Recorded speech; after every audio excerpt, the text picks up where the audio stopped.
Bonsoir à tous. Voici l'essentiel de l'actualité au Moyen-Orient en ce 16 mars au soir. L'Allemagne vient de doucher les espoirs de Donald Trump. Le porte-parole du gouvernement allemand, M. Stefan Cornelius, a déclaré aujourd'hui que Berlin ne participerait à aucune opération militaire ou navale dans le détroit d'Ormuz, marquant ainsi une distance nette avec la stratégie de Washington sur le front technologique.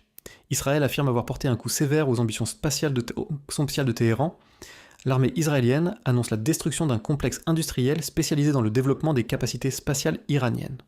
Ce site était une pièce maîtresse du programme militaire, ayant notamment servi au lancement du satellite Shamran-1 en 2024 à Washington. L'administration rejette les rumeurs d'un report de la visite présidentielle en Chine, alors que certains évoquaient des désaccords profonds liés au détroit d'Ormuz.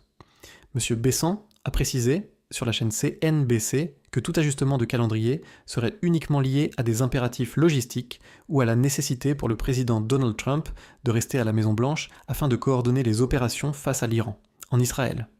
La guerre de l'information bat son plein, pour la deuxième fois en 24 heures. Le Premier ministre Benjamin Netanyahou a diffusé une vidéo pour prouver qu'il est en vie et en bonne santé. Cette nouvelle mise en scène fait suite à des accusations virales affirmant que sa précédente vidéo était une création de l'intelligence artificielle. Des internautes avaient notamment souligné qu'une tasse de café semblait ne jamais se vider.